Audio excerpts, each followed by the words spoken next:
Looks like the Conservatives are on a path of self-destruction and trying their hardest to make themselves look completely unelectable. First, we had Kevin Hollinrake saying that he doesn't want to ban no-fault evictions, alienating the Conservatives from around about 20% of the British public that rent.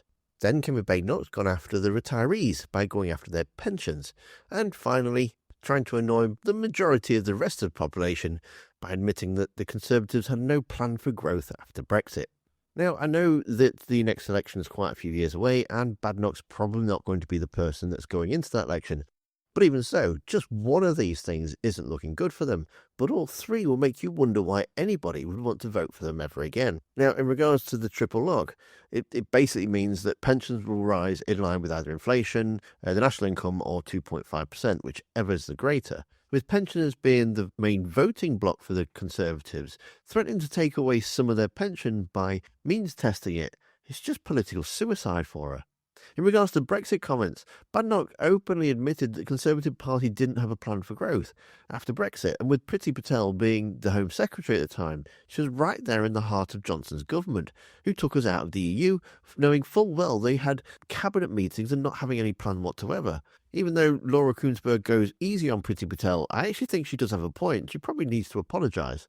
So here are all the clips in one place, just so you can see how dire the Conservatives are really becoming.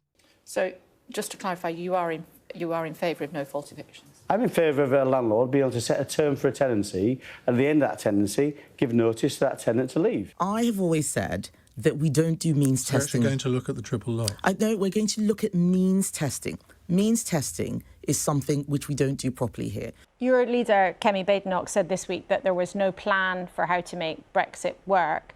You were one of the leading advocates for vote leave. Do you think you should apologise? She says that you didn't have a plan. Well, first of all, we had plans around Brexit. You will remember the Withdrawal Act.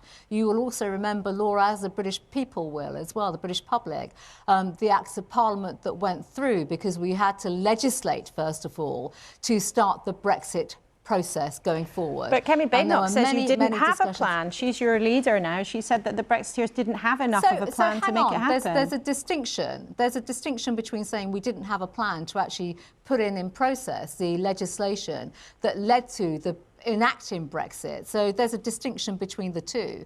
So in terms of long-term sustainable proposals, Kemi is right to recognise that clearly, wider plans needed to be put in place.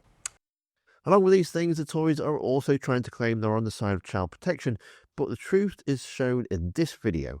So thanks for watching, don't forget to hit that like button, and I'll see you next time.